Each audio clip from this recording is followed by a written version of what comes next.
Baik, kita akan lanjutkan untuk materi tentang op-amp dan kita akan masuk ke difference amplifier atau amplifier yang digunakan eh, untuk menguatkan perbedaan di masukannya. Jadi salah satu aplikasi penting dari op-amp adalah yang namanya difference amplifier, yaitu ini difference amplifier bedakan dengan diferensial ya. Ini berbeda gitu ya, diferensial dengan difference. Nah, untuk difference amplifier yaitu amplifier yang merespon pada perbedaan antara dua sinyal masukan dan idealnya menolak sinyal yang sama yang disebut dengan common gitu ya pada kedua sinyal masukan.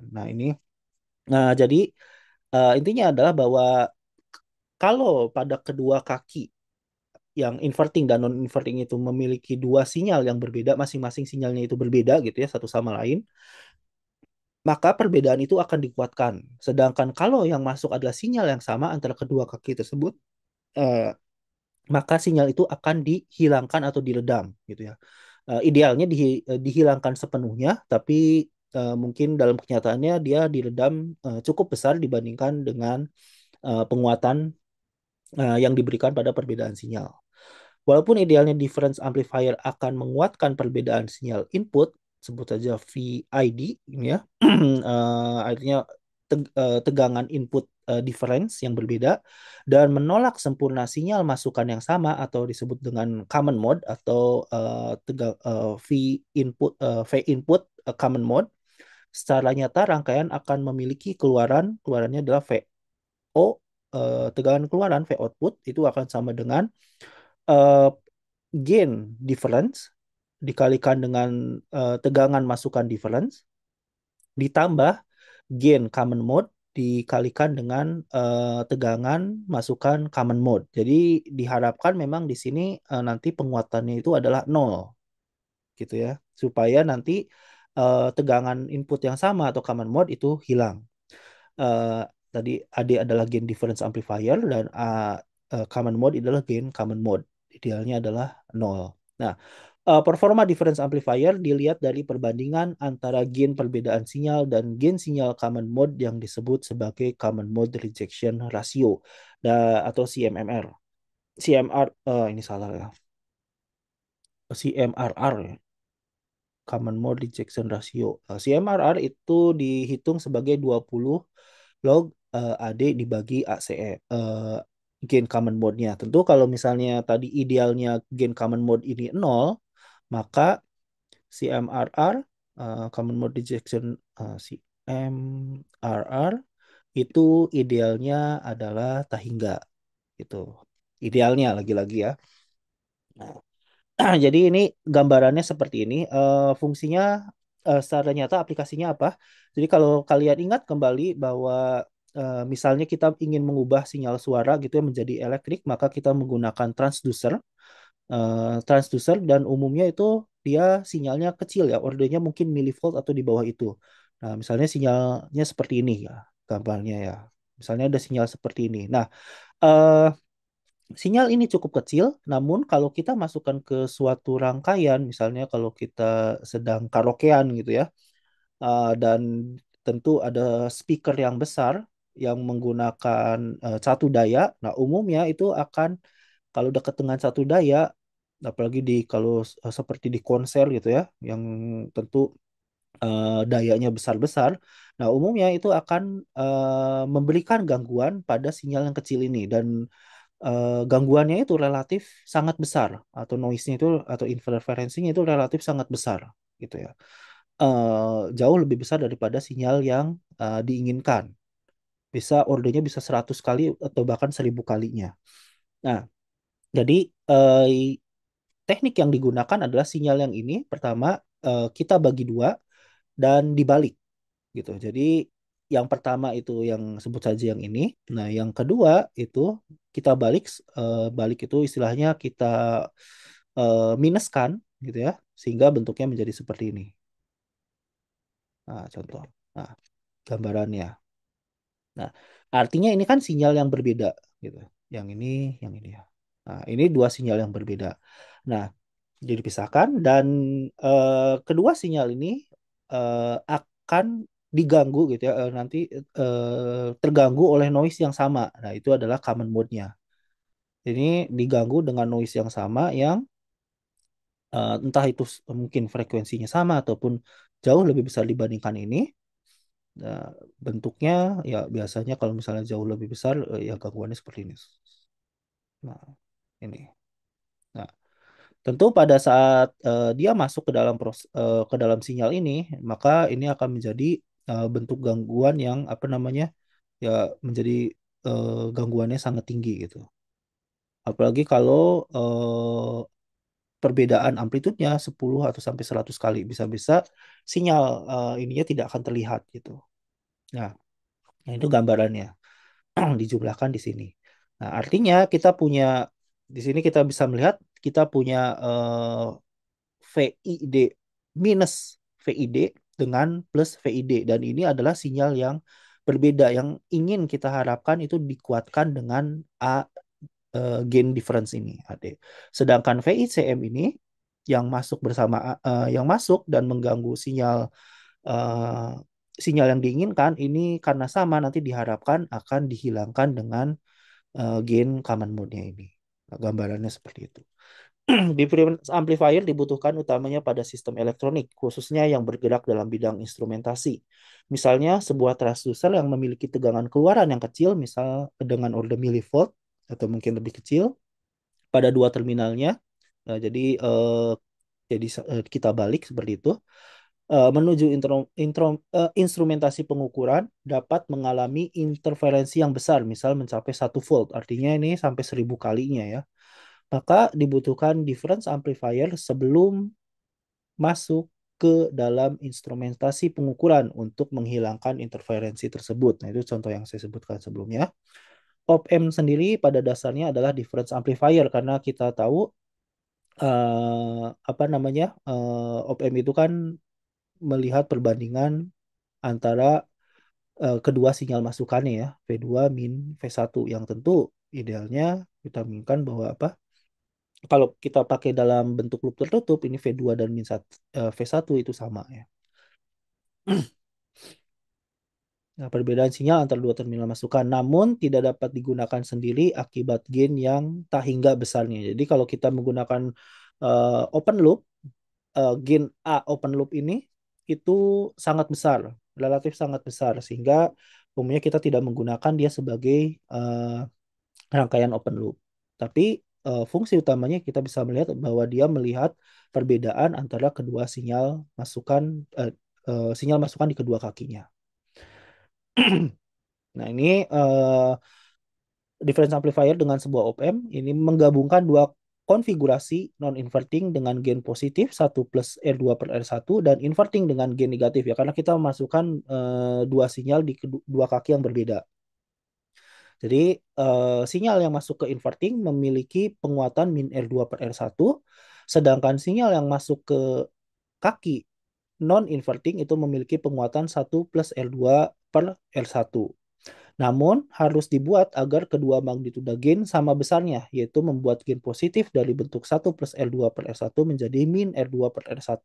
Jadi kita harus buat keluarannya itu, kalau misalnya menggunakan teorema superposisi sebelumnya, itu memiliki penguatan yang sama antara dari gain apa namanya, gain non inverting ataupun gain inverting, sehingga nanti kita bisa ubah-ubah bagian yang 1 plus L2 per R1 ini menjadi sama seperti min L2 per R1.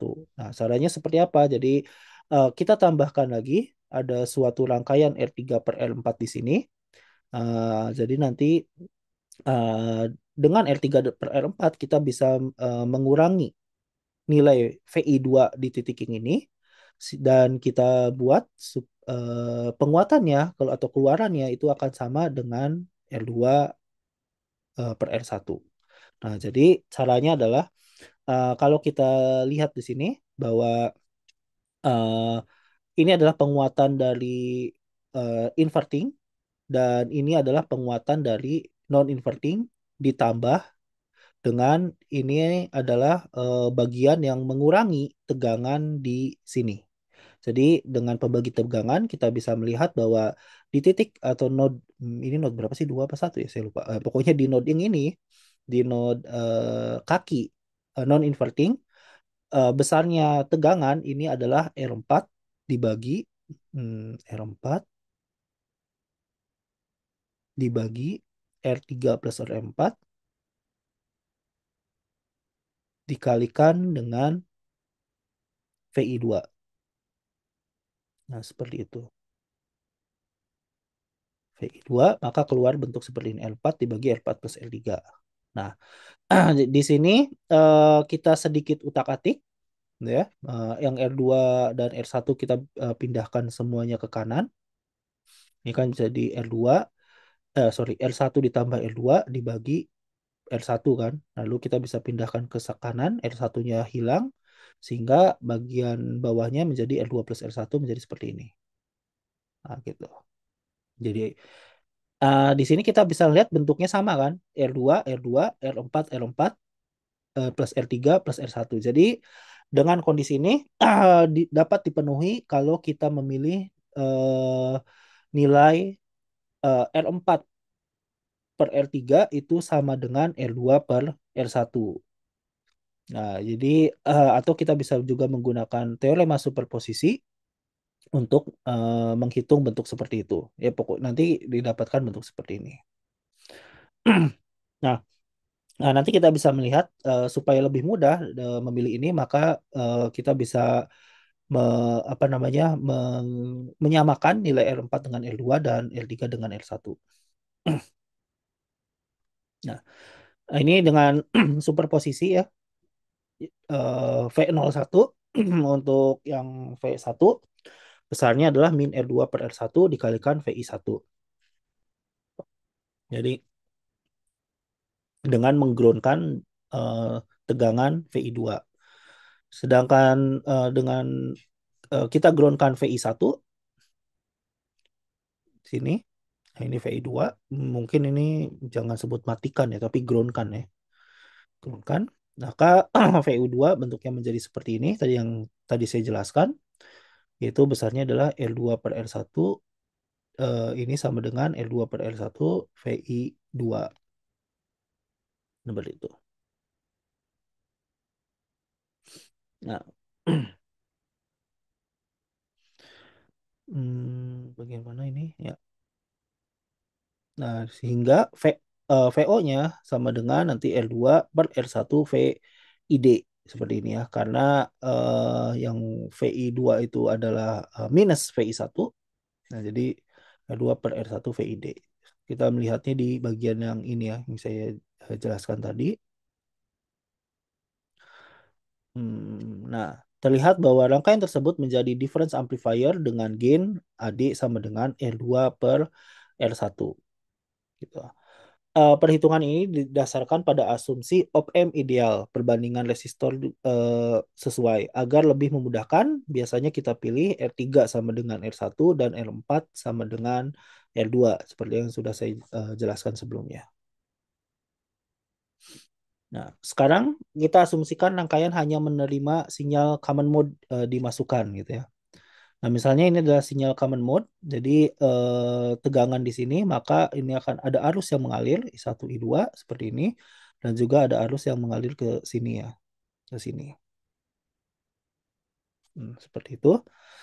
Karena R1 sama dengan R3 dan R2 sama dengan R4, maka arus yang mengalir di I1 dan I2 juga sama dengan arus yang mengalir ke sini. Dan besarnya I1 itu sama dengan 1 per R1 dikalikan tegangan di sini dikurangi tegangan yang di sini, ini akan sama, yaitu adalah R4 per R4 plus R3 VICM. Nah, ini nilainya adalah, jadi ini yang ada di E1 ya, tegangan di sini dikurangi tegangan yang di titik ini dibagi dengan R-nya. Maka besarnya adalah VICM sama dengan R3 per R4 ditambah R3 1 dibagi R1. Dan tegangan keluaran itu dihitung dengan VO sama dengan R4 dibagi R4 plus R3 VICM dikurangi, jadi ini adalah tegangan di sini dikurangi dengan tegangan di L2. Tegangan L2-nya I2 L2 dan I2 sama dengan I1. I1-nya sendiri tadi kita sudah punya yang ini. Nah, berarti VO sama dengan tegangan di node kaki negatif, kaki inverting op amp dikurangi dengan I1-nya dikali dengan L2. Sehingga besarnya adalah L4 dibagi R4 plus R3 ini sama. Yang bagian sininya 1 min L2 per R1 dikali R3 per R4 VICM. Sehingga ACM-nya, ACM, gain common mode, ya ini sebenarnya tinggal VICM-nya dikesanakan saja ya. Sini kan, sama dengan yang ini. Nah, kalau kita menggunakan tadi perbandingan yang ini R3 sama dengan R1 ataupun menggunakan yang ini ya L4 per R3 sama dengan L2 per R1 atau L3 sama dengan R1 dan L4 sama dengan L2 gini, maka kita bisa melihat ini kan L3 per L4 ini sama dengan kebalikannya ya. Yang ini. Jadi R3 sama dengan L1. Oh sorry, silang ya harusnya ya.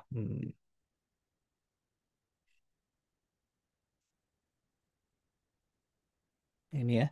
Jadi R3 sama dengan R1 dan L2 sama dengan L4. Yang artinya ini saling membagi dan nilainya adalah satu, maka satu dikurangi satu adalah nol yang menyebabkan uh, gain common mode-nya adalah nol. Ini yang diharapkan seperti itu. Jadi terbukti kalau kita memilih nilai resistor yang sesuai R3 sama dengan R1 dan L2 sama dengan L4 atau R3 eh, banding L4 sama dengan L1 banding L2, maka kita dapatkan gain common mode idealnya adalah nol. Selain menolak sinyal common mode, difference amplifier biasanya dibutuhkan memiliki resistansi masukan yang besar.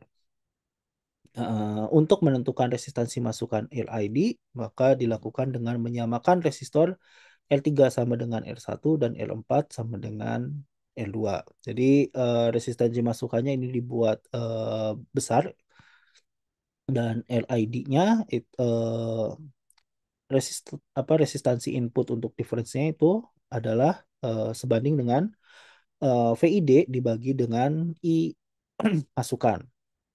Karena kedua sinyal memiliki kesamaan tegangan, maka dapat dianggap sebagai loop, yaitu VID sama dengan R1I I input ditambah R1I input. Seperti ini. Ya karena sama aja kan, tegangannya sama, apa resistansinya sama, dibuat sama kan, dan arus yang mengalirnya pun sama gitu. Sehingga LID eh, resistansi inputnya atau resistansi masukannya itu besarnya adalah 2 kali R1. Nah, jadi bentuknya seperti ini. Ini kan sama ya. Jadi seolah-olah melup gitu ya. Nah, perhatikan jika amplifier membutuhkan gain difference, gainnya di sini adalah R2 per R1 yang ini, maka R1 diharuskan relatif kecil dan resistansi masukan juga akan menjadi kecil. Hal tersebut adalah kelemahan dari rangkaian ini. Selain itu, untuk mengubah nilai AD, nilai sepasang resistor harus benar-benar sama. Jadi, kenapa kita menginginkan R1 kecil di sini? Kalau ingin R2-nya menjadi sangat besar gitu ya. Karena, sorry, kalau ingin gain-nya besar, gitu ya, tentu kita bisa memilih misalnya R2-nya jauh lebih besar dibandingkan R1 seperti itu. Nah, tapi R1 kita tidak boleh membuat dia terlalu besar. Kenapa? Karena kalau misalnya R1 dan R2 itu sangat besar, maka kita kembali lagi ke yang sebelumnya, maka keidealan dari nah ini ya, ini untuk yang non inverting ataupun inverting sebenarnya sama ya. Keidealan dari eh, op amp itu bisa terganggu gitu ya. Kalau R2 dan R2-nya menjadi sangat besar gitu ya. Kalau nggak salah yang ini sama ya. Untuk yang non inverting, ini inverting. Nah, ini kan sama ya. Menjadi nilainya sangat besar untuk A-nya gitu ya. Eh nanti eh A open loop-nya itu em, bisa menjadi tidak lagi menjadi tak hingga atau relatif sangat besar gitu. Dan itu membuat nilai keidealan dari op-amp menjadi berkurang gitu ya. Keidealannya berkurang eh, dan tidak bekerja sebagai op-amp ideal lagi. Tapi kalau misalnya apa namanya? Tadi sampai mana? Sampai sini ya. Oke, sini udah. Nah, tapi tentu karena ada resistansi masukan gitu ya, resistansi masukan dari sumber dan itu juga bisa mengganggu eh, apa namanya mengganggu transfer energi ke output gitu ya karena sebagian besar nanti akan hilang di resistansi sumber. Nah, maka R1 itu harus dipilih cukup besar seperti itu.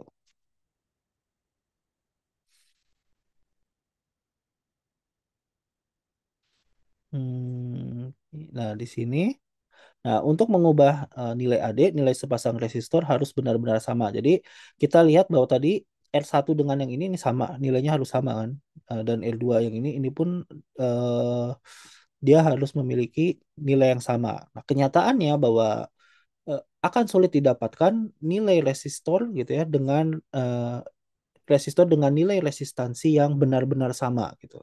Dan kalau misalnya kita berbeda sedikit saja antara ini, maka nantinya ACM ya, gain common mode-nya itu tidak menjadi nol gitu, yang menandakan bahwa ada sinyal common mode atau sinyal yang sama yang dianggap sebagai noise ataupun interferensi itu akan masuk ke sinyal keluaran.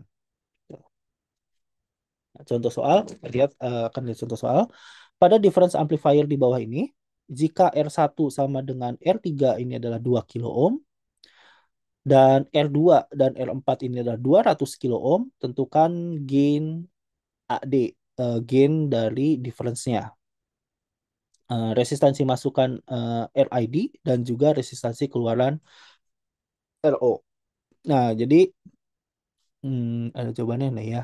Jadi untuk gain perbedaan itu kita hanya melihat sama seperti dengan gain pada inverse apa namanya? Pada konfigurasi inverting tapi tidak perlu menggunakan minus. Jadi R2 per R1 200 kilo dibagi 2 kilo adalah 100 volt per volt atau 40 dB. Ini ya sama aja. 40 dB. Nah, sedangkan resistansi masukan itu kayaknya kita melihat nilai R1-nya saja, yaitu dua kali dari R1, sehingga nilainya adalah 4 kilo ohm. Nah, untuk resistansi keluaran, idealnya resistansi di keluaran op-amp ini adalah nol gitu di seolah-olah di short circuit kan. Jadi adalah 0 ohm. Nah, untuk nomor dua, tentukan nilai resistansi pada rangkaian di bawah sehingga berlaku sebagai difference amplifier dengan resistansi masukan 20 kilo ohm dan gain 10 volt per volt. Jadi menginginkan resistansi masukan adalah 20 kilo ohm, artinya R1 itu adalah setengah dari resistansi masukan atau 20 kilo ohm dibagi 2 adalah 10 kilo ohm.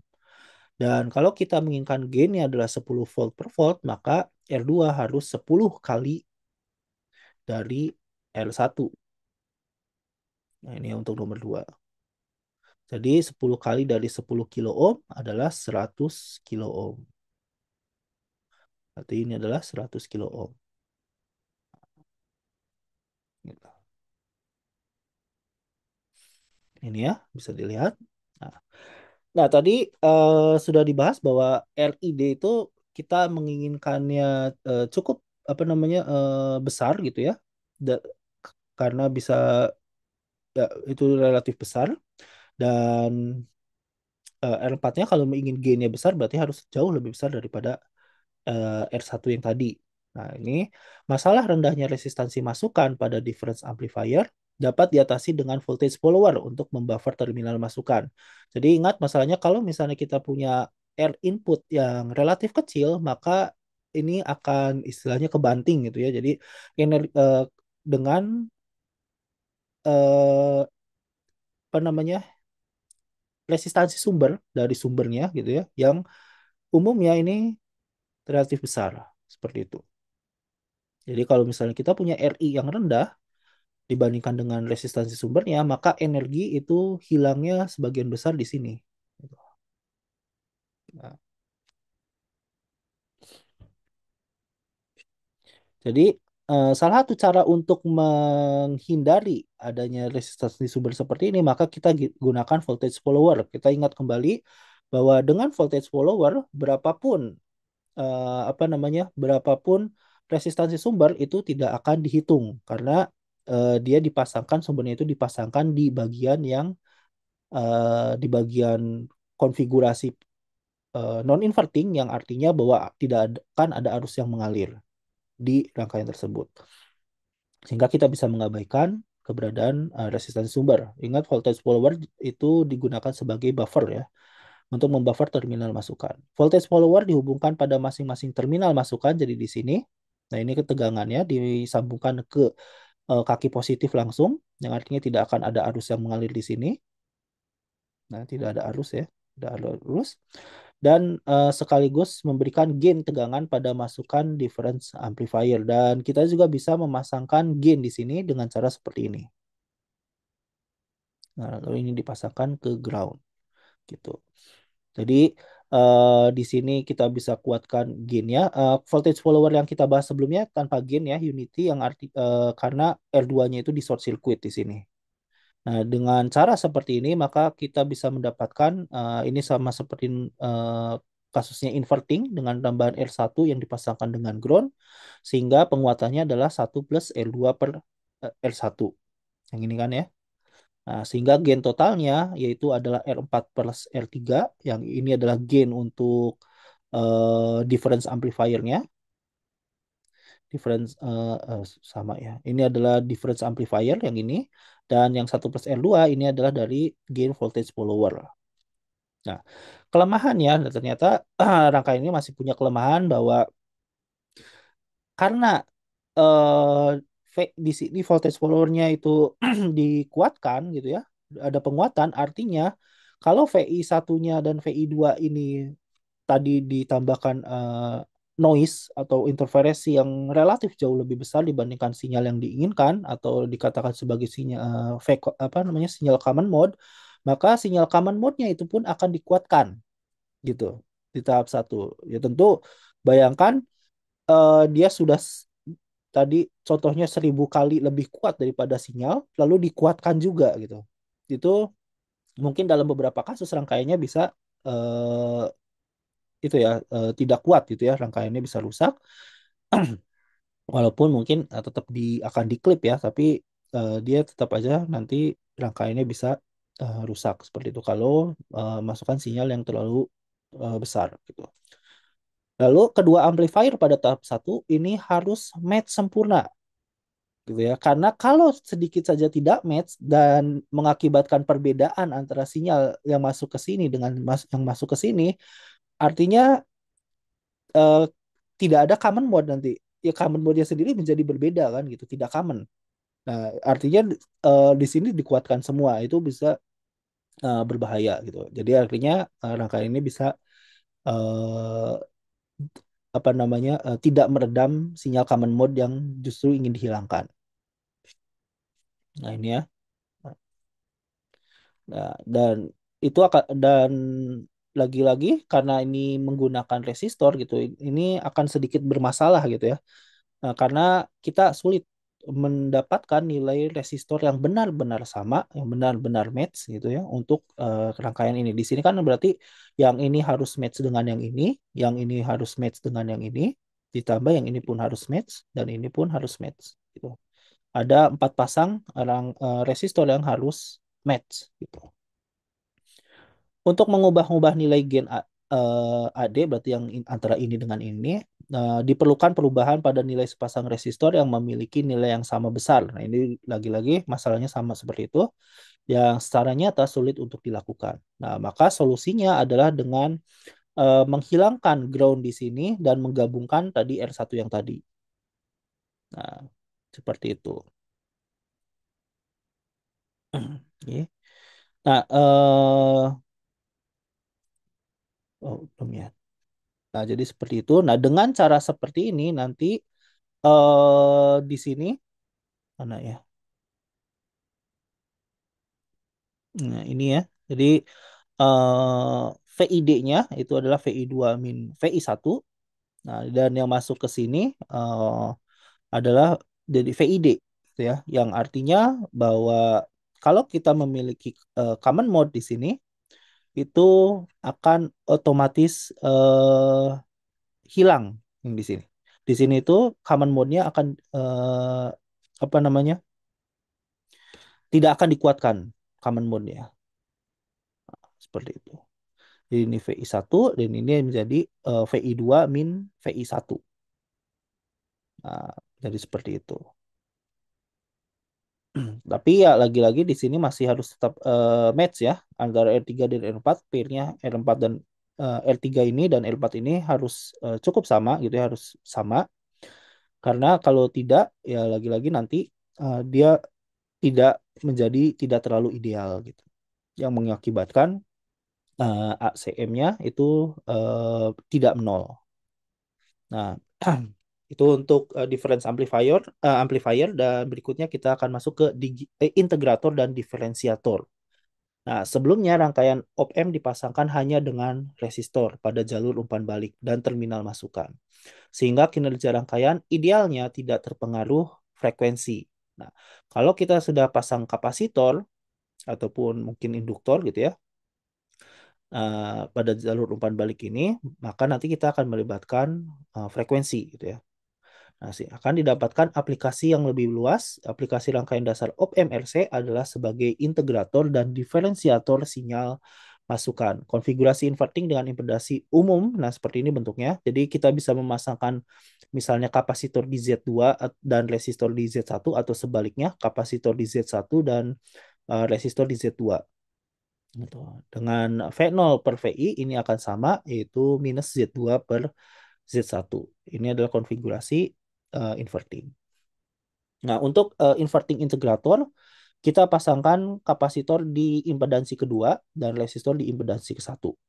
Di sini kita bisa melihat bahwa tegangan VCT, tegangan pada kapasitor itu besarnya adalah VC, tegangan tegangan awal yang tersimpan pada kapasitor bisa kita bisa saja nol gitu ya kalau misalnya dia awalnya tidak di charge maka kita bisa anggap dia sebagai nilainya adalah nol. Tapi kalau misalnya ada awalnya ada tegangan, maka kita harus menentukan apa namanya memperhitungkan berapa tegangan awal tersebut, yaitu tegangan awal kapasitor pada saat T sama dengan nol. Ditambah ini rumus ya rumus dari fisika ya kapasitor 1/C integral 0 T I 1 T dt sehingga VO-nya tentu VO ini berarti adalah besarnya adalah karena di sini nol maka ini adalah negatif dari VCT kan.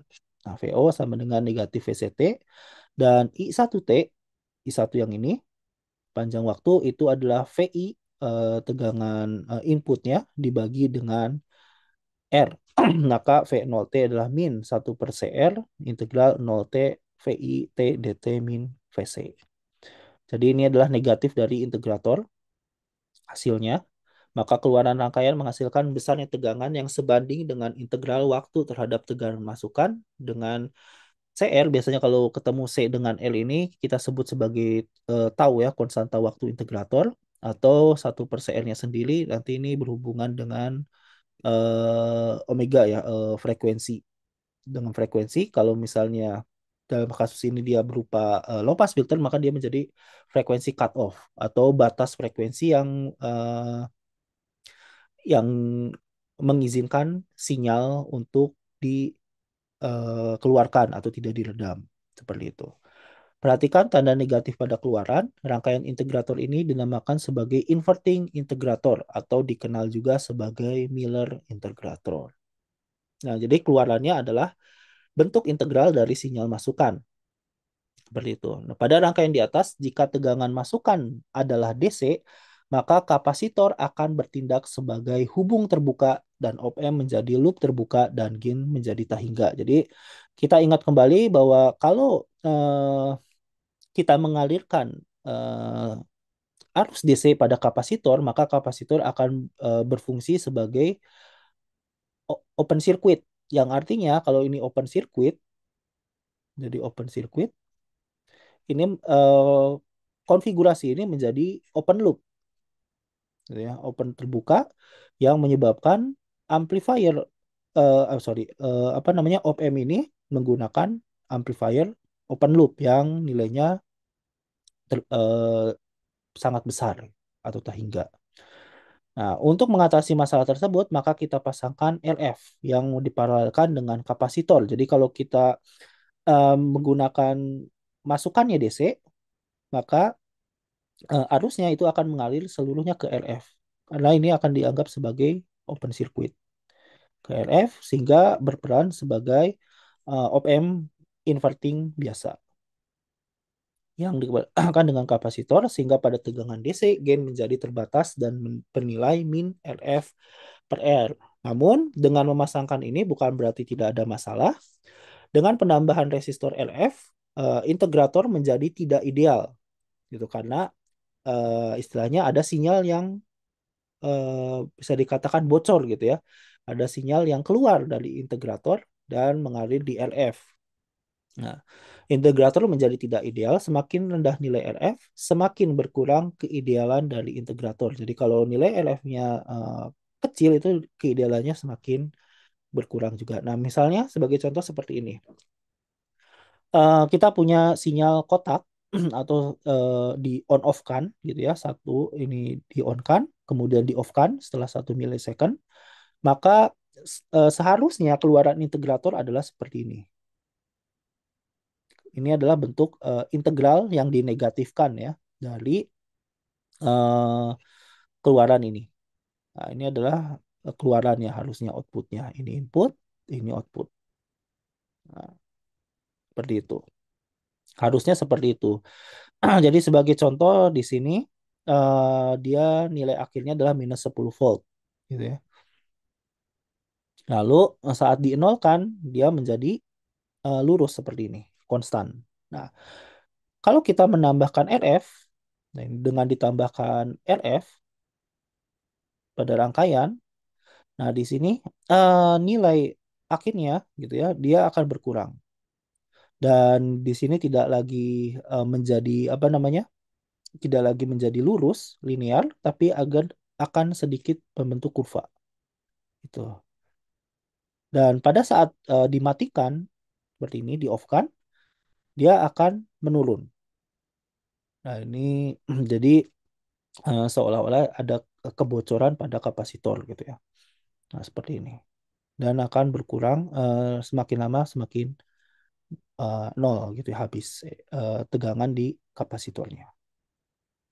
Nah, itu ketidakidealan kalau kita menambahkan RF. Tapi kita bisa menghindari apa namanya? Bisa menghindari eh, masalah yang tadi ya, open circuit tadi, sorry, apa, open loop yang akibat dari DC.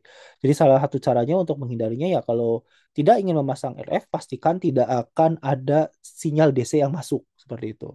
Kalau misalnya aplikasinya memang tidak ada sinyal DC, berarti aman, kita tidak perlu menambahkan RF. Tapi kalau kemungkinan ada gitu ya, terjadi eh, sinyal DC yang masuk, ya kita harus pasang RF di situ, tapi ya mungkin bisa diperbesar gitu ya nilai resistansinya, jangan terlalu kecil. Nah, salah satu kegunaan integrator dari contoh di atas adalah membuat gelombang segitiga dan sawtooth. Ya, salah satu contohnya mungkin kalau kalian bermain dengan osiloskop, nah itu ada gelombang segitiga dan juga sawtooth. Nah, umumnya itu bisa kita bangkitkan dengan gelombang on off seperti tadi, persegi. Nah, ini misalnya persegi ini. Nah, kalau persegi seperti ini, integralnya saya gambarkan di sini tidak menggunakan yang negatif ya, biar gampang lihatnya. Jadi untuk integralnya, nah ini hasil integralnya seperti ini. Ini dia menjadi segitiga dan seterusnya. Nah, kalau bentuk seperti ini, dia menjadi menjadi sawtooth.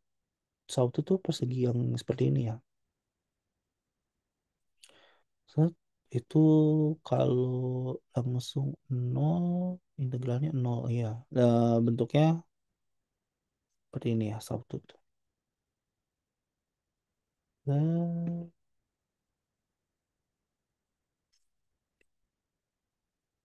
nah, ini integralnya harusnya seperti ini.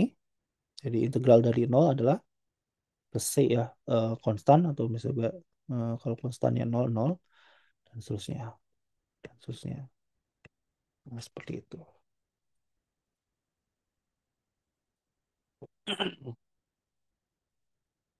Salah. Bentar, harusnya nggak gini. Ini bukan gini. Eh, nggak gini. Sorry, sorry, salah. Sawtooth itu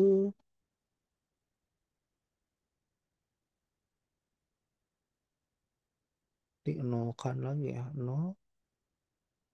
Kalau ini jadinya gini dulu ya. Gini ke sana. Ini bukan gini, bukan gini. Ini nggak sawtooth. Jadinya gini. Bukan bukan untuk sawtooth. Sawtooth tuh dia di off kan ke nol ya. Hmm, saya agak lupa sawtooth. Artinya dia harus apa namanya? Dia harus langsung nol dari VC-nya, berarti dikurangi VC lagi. Secara drastis baru naik lagi ya, dipositifkan lagi.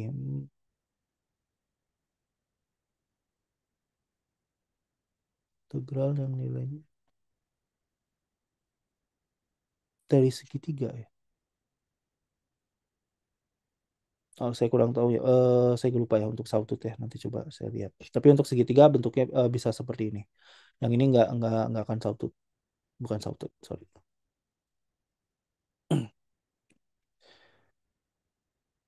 Nah, untuk diferensiator ini kebalikannya. Jadi kapasitornya itu dipasangkan pada impedansi satu dan eh, resistansi itu pada impedansi dua. Nah, bentuknya seperti itu. Nah, di sini kita bisa melihat bahwa arus yang mengalir itu besarnya adalah C dV IT per dt. Ini ya kita tahu dari fisika ya. Arus yang mengalir pada kapasitor setiap waktu dengan catatan bahwa I-nya tidak nol. Sorry, tidak bukan DC. Kalau DC lagi-lagi ini menjadi open circuit.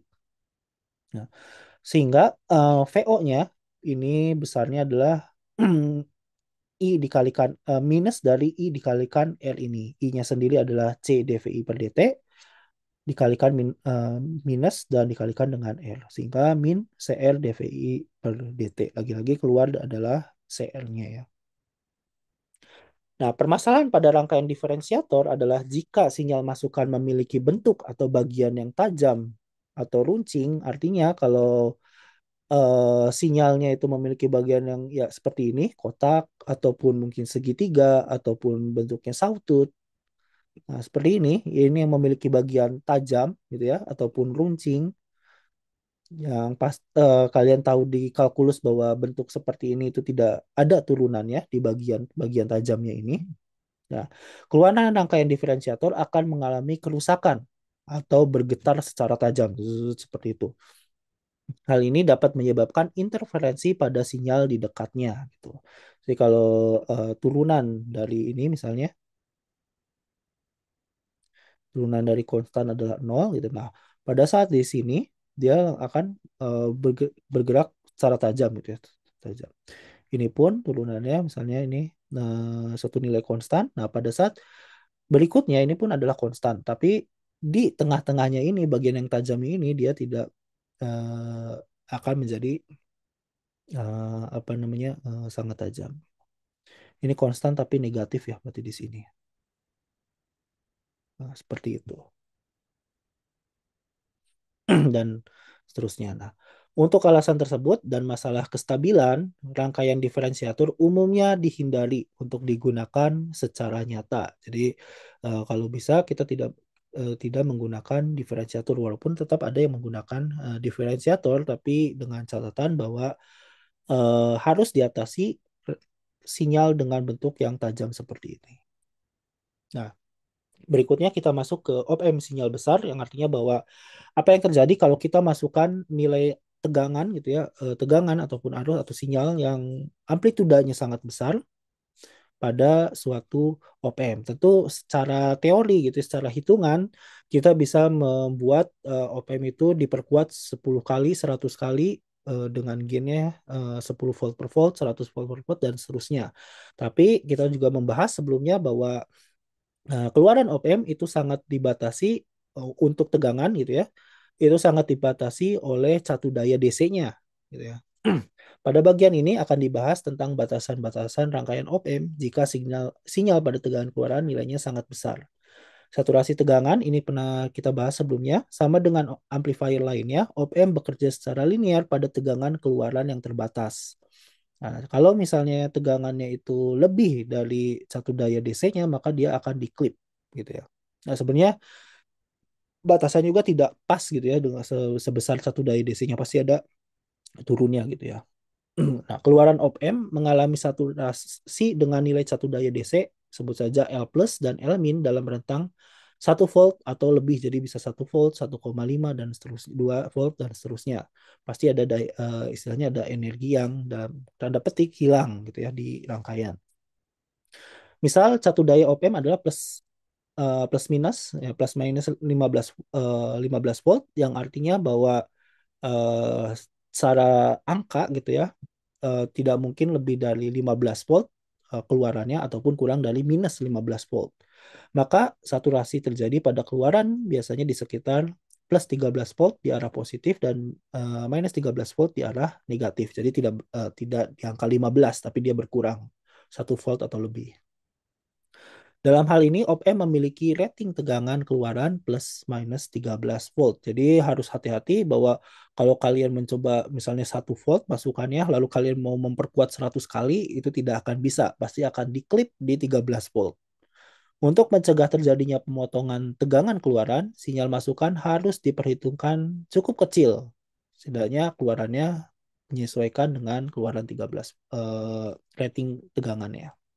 Nah, batasan arus keluaran misalnya pada op-amp 741 yang ini ada chip sorry IC 741 ini adalah op-amp walaupun ada 8 kaki tapi yang umumnya dipergunakan adalah hanya 5 kaki ya, 2 input, 1 output dan 2 tegangan DC.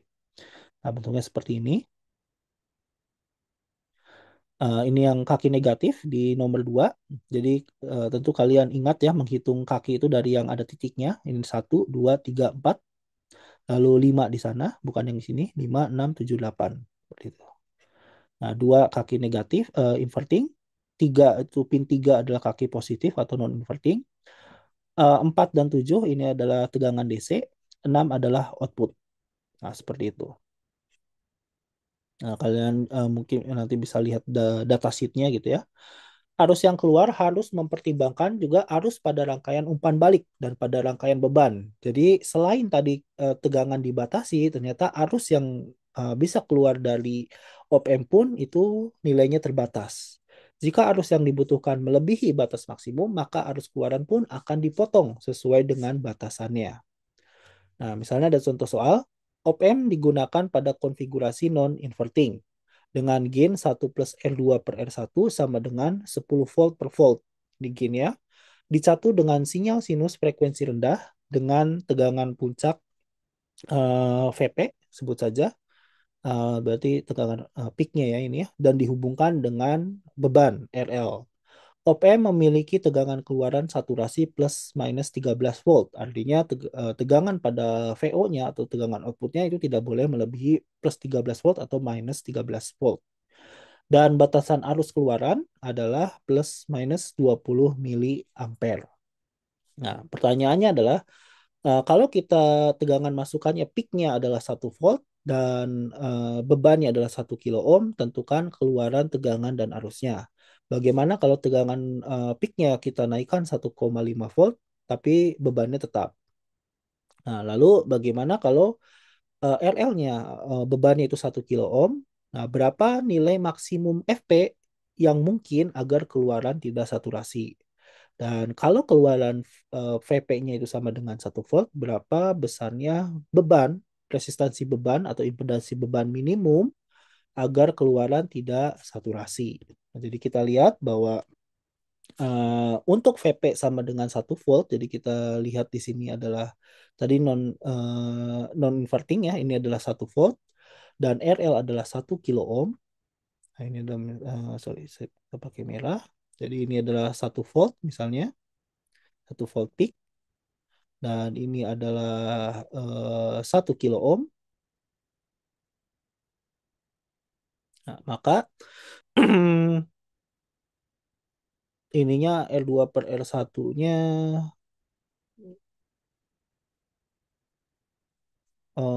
ini ya ini contohnya ini hasilnya ya. Dan penguatannya adalah 10 volt gitu ya. Nah, 10 tadi ini penguatannya 10 volt, maka V0-nya di sini adalah 10 volt. Dan ini masih kurang dari plus minus 13 volt kan. Artinya ini masih aman gitu, tidak akan terpotong, masih di bawah nilai saturasi. Nah, besarnya arus pada beban adalah 10 arus yang mengalir ke sini berarti adalah 10 dibagi 1 kilo, yaitu adalah 10 mili ampere. Ini 10 mili ampere.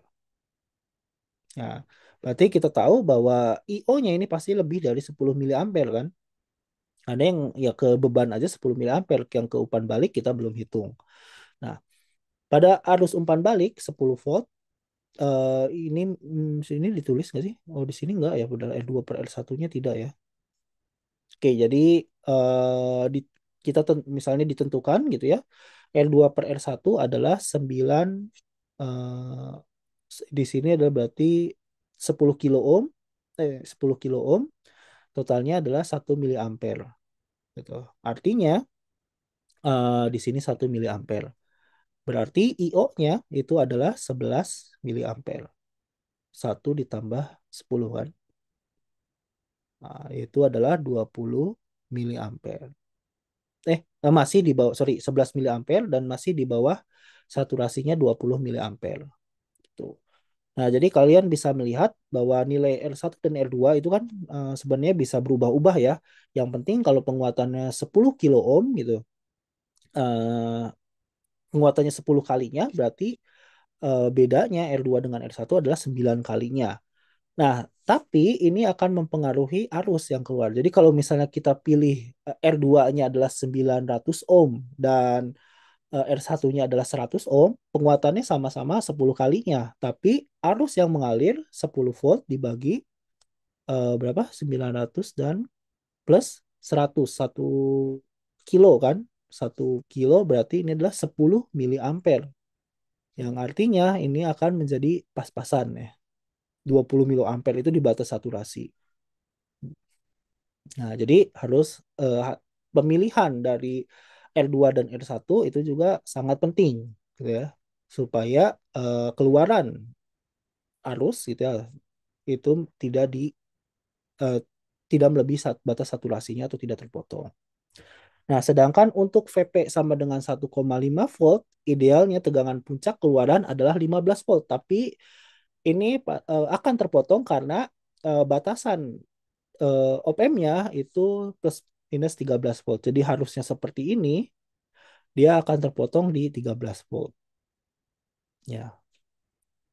Arus pada beban 1 kilo ohm besarnya adalah 13 volt dibagi 1 kilo ohm, yaitu 13 miliampere. Dia berubah gitu ya, karena di sininya yang tadinya harusnya 15 volt, tapi tetap terpotong jadi 13 volt dan arusnya itu menjadi 13 miliampere. Nah, pada umpan balik besarnya ada arus pada umpan balik besarnya adalah 13 volt dibagi 10 kilo ohm arus yang sini. itu adalah 1,3 miliampere. Dan total arus keluaran op-amp adalah 14,3 miliampere. Dan ini masih di bawah nilai saturasinya. Jadi arusnya masih aman, tapi tegangannya terpotong. Dan tegangan terpotong ini masalahnya bukan hanya amplitudanya jadi lebih kecil ya, tapi sinyalnya ini menjadi terdistorsi gitu ya. Jadi yang bagian yang putus-putus ini itu akan dianggap hilang, tidak ada atau rusak.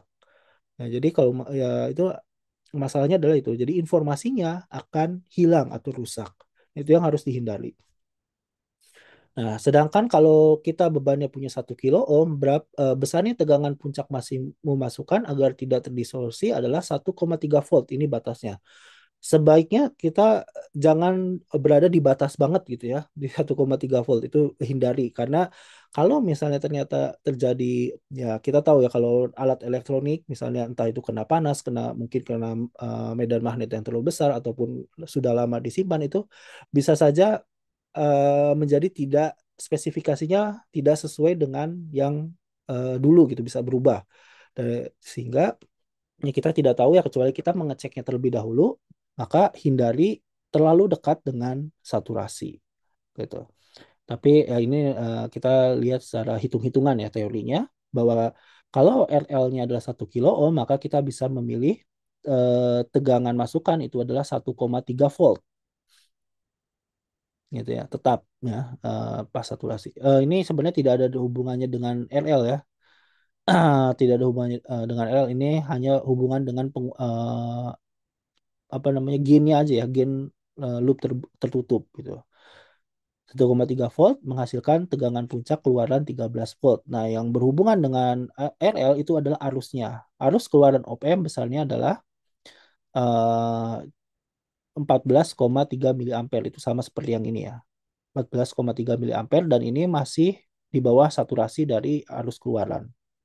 Nah, kalau VP-nya adalah sama dengan 1 volt, besarnya resistansi beban minimum dengan tegangan puncak keluaran 10 volt adalah, jadi yang membatasi beban ini itu adalah keluaran apa namanya, keluaran arus dari op-amp gitu. Kalau RL-nya terlalu kecil, maka arus yang eh, V, tegangannya kan sama ya. I kan sama dengan V per R. Artinya kalau resistansi di sini terlalu kecil, maka I-nya akan menjadi besar gitu. Kalau I-nya di sini terlalu besar, ini IO-nya pun akan menjadi besar. Nah, jadi IL naik, arus ke beban naik, maka IO-nya pun arus yang keluar dari kapasitor, sorry, dari op-amp itu menjadi besar. Nah, ini IO max-nya adalah 20 miliampere yang diizinkan, yang bisa keluar dari op-amp. 10 volt dibagi RL min ditambah 10 volt dibagi 9 kilo ohm ditambah 1 kilo ohm. Ini adalah arus yang mengalir di beban. Ini adalah arus yang mengalir ke loop tertutup. Sebut saja I1 atau I2 ya. Nah, dua hal ini. Dan kita dapatkan eh, apa namanya? Ini 10 RL min ya. Dan ini tinggal, ini kan berapa? 10 ya, 10, 9 tambah 1 kilo, 10 kilo, 1 mili di, di, dikurangi ke sini. Lalu 10 dibagi 19 miliampere adalah 526. Jangan sampai RL-nya kurang dari ini. Dia harus lebih dari ini supaya arusnya tidak terpotong. Nah, slew rate itu adalah salah satu fenomena yang dapat menyebabkan distorsi nonlinear, ya, yang dinamakan slew rate ya, atau SR, yaitu suatu nilai batas perubahan nilai tertentu pada bagian keluaran op-amp dan memiliki unit satuan volt per um, mikrosecond umumnya. Nah, jadi slew rate ini memang tidak kelihatan di bagian sini ya, tapi sebenarnya itu secara nyata akan ada, bahwa perubahan pada output op-amp itu tidak serta-merta bisa langsung naik seperti itu ya. Jadi misalnya eh, kita punya sinyal gitu ya, misalnya seperti ini, terus tiba-tiba naik. Nah, secara nyata ini keadaan langsung naik seperti ini itu tidak terjadi. Biasanya ada yang istilahnya adalah eh, apa namanya? Ya, perubahannya tidak secara serta-merta gitu ya. Dan ini yang dikatakan sebagai slew rate. Ada kemampuan si op-amp untuk merespon perubahan yang terjadi pada tegangan keluaran gitu ya, terhadap tegangan masukan. Jika sinyal masukan rangkaian op-amp lebih cepat perubahannya dibandingkan SR, maka keluaran tidak dapat mengikutinya. Misal ini pada voltage follower bentuknya seperti ini. Jadi kalau misalnya V1 berubah tentu V0 pun pasti akan berubah kan. Ini kan V0 sama dengan V input sorry VO sama dengan V input kan. Nah, teorinya seperti itu. Kenyataannya bahwa kalau V inputnya itu berubah misalnya seperti ini. Nah, di sini V outputnya itu berubahnya pelan. Tapi ya dalam ordenya mikrosecond. Mungkin kalau kita melihat grafiknya itu tidak akan terlalu kelihatan gitu ya. Jadi eh, volt apa sekian volt dalam 1 mikrosecond karena 1/1 juta detik gitu ya. Tapi dalam beberapa kasus tentu ini bisa sangat kelihatan. Nah, dan khususnya gitu ya untuk sinyal-sinyal dengan frekuensi tinggi karena sinyal-sinyal dengan frekuensi tinggi perubahannya itu hitungannya bisa mikrosecond bahkan kurang gitu ya. Dan itu bisa mengganggu. Kalau misalnya op-amp hanya digunakan pada frekuensi rendah yang seperti suara atau musik, mungkin kalau suara 10 kHz gitu ya. Musik mungkin bisa sampai 20 kHz. Nah, itu hitungannya 20 kHz itu masih cukup rendah. Dan apa namanya? eh, perubahannya selama tidak tegangannya naik secara mendadak sangat besar gitu, itu masih bisa mengikuti lah. Tidak terlalu bermasalah. Tapi kalau untuk frekuensi yang jauh lebih tinggi, bandingkan dengan misalnya kalau kita menggunakan Bluetooth ataupun Wi-Fi 2,4 GHz dari kilo ke giga, itu kan berarti berapa? 6 kalinya kan? Sorry, 6 kali, 1 juta kalinya kan? Nah, itu apa namanya periodenya itu menjadi sangat sangat sangat kecil gitu. Perubahannya bisa menjadi sangat sangat cepat. Nah, ini contohnya. Lalu full power bandwidth slew rate op-amp dapat mengakibatkan distorsi pada tegangan keluaran. Pada op-amp datasheet tertulis nilai frekuensi FM-nya yang disebut full power bandwidth yaitu frekuensi batas pada sinyal keluaran sinusoidal mulai mengalami distorsi akibat slew rate ya. Jadi eh, tadi saya ceritakan yaitu sangat mempengaruhi frekuensi dari sinyal. Nah, jadi contohnya ini ya. Kalau kita menginginkan sinyal sinusoidal tapi ternyata dia frekuensinya sangat besar, maka dia berubah menjadi seperti ini. Karena op-ampnya itu tidak bisa mengikuti perubahan yang sangat drastis. Oke, materi sampai sini. Terima kasih atas perhatiannya.